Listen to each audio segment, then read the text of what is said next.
Okay, Christian Webb here with a test. I guess I'm gonna do like a tutorial here of sorts. I don't know what that was.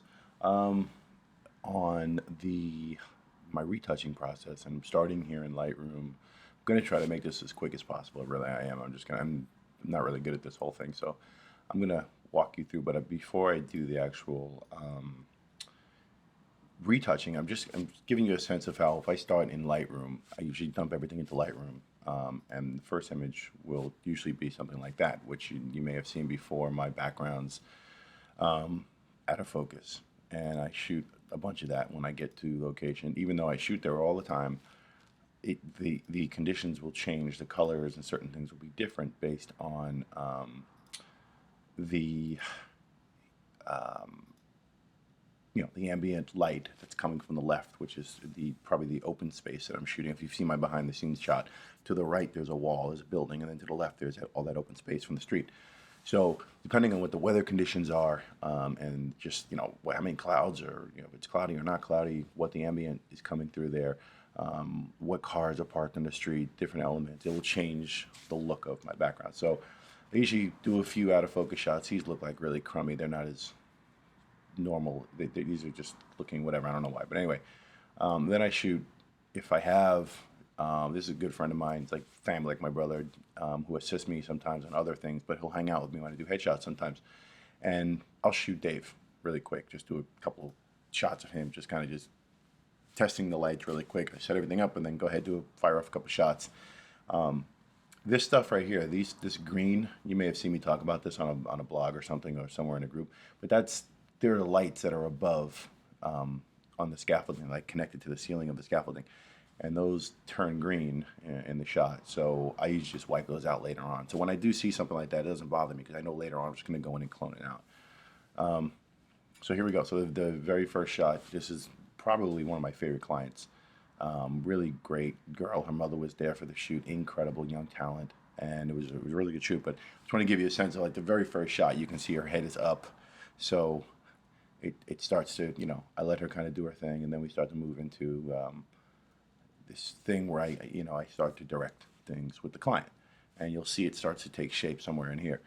This is not going to be, again, this is not a tutorial on headshot stuff. I'm just while I'm in Lightroom about to process one of these, I might as well just show you kind of how I go through this. So you'll see she starts to get into it, and then you have hair, issues and such here, and I look at all those little things and determining, like, can the shot be saved? Can it not be saved? Is it worth saving? Is it did I focus wrong?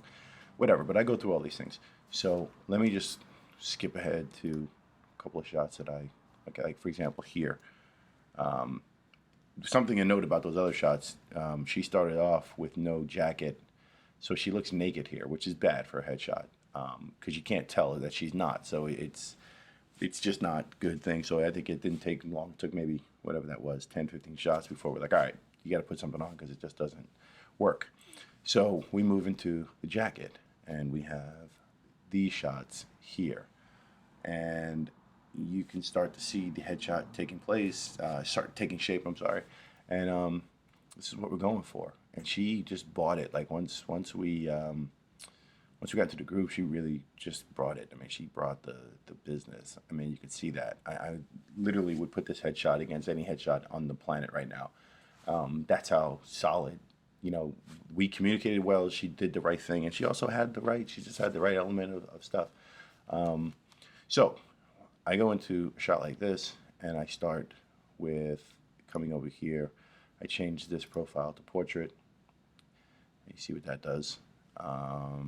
So it just kind of goldens it up a little bit. And then the slight adjustments I do make are sometimes I'll look at the focus and see where I am, and it's pretty solid here, I guess. Do a little bit of clarity. Okay, overall, I will boost contrast a slight amount. Sometimes vibrance, it just depends. In her case, I will.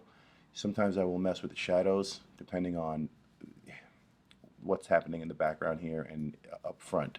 If there's like some dark detail, or if there's somewhere with darker hair, I might just bring that up a touch. It also depends on the feel of the photo. If it's supposed to be a lighter, friendlier, sweater wearing kind of girl next door photo, then I would bring this up and have a lighter feel as opposed to back here where it's a little more dramatic. So this is a little more, the leather jacket and such is a little more, it's supposed to be a little more drama like. So I leave it there. I do mess with everyone's always asking about the blues and my whole thing. The way this is straight out of camera, but I do come through sometimes, depending, and I will increase my blues or mess with them in some way. But it's very rare. I usually don't have to. It's just a matter of shadows and whether I'm going to lighten or darken it in curves later in Photoshop. The other thing is coming in here, I mess with the temperature. I usually have my temperature set to my own custom settings, something like 48, somewhere in there, 4700, but I bring it down. So sometimes I'll come in and adjust the temperature here, and you'll see that affects the blue as well. You see what that does. And then the contrast with her hair, but she's got that beautiful hair and that skin, so this could be a little warmer. So I could leave it somewhere, just a matter of whatever. Somewhere in there.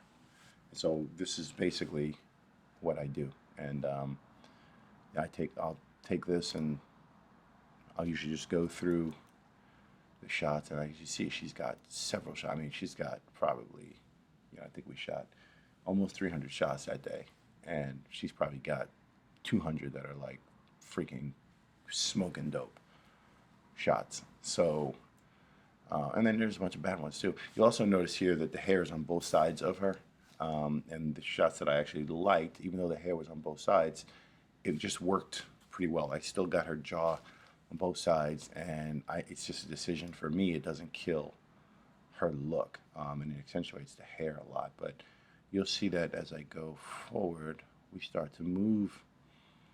Where are those shots? We start to play with the hair. I'm not going to show you all those. I want to go back to another one that's where you can see that. We go in here. We switch the hair to the back, and it kind of changes everything. All right, you can see that. So that's it. That's some of what I do.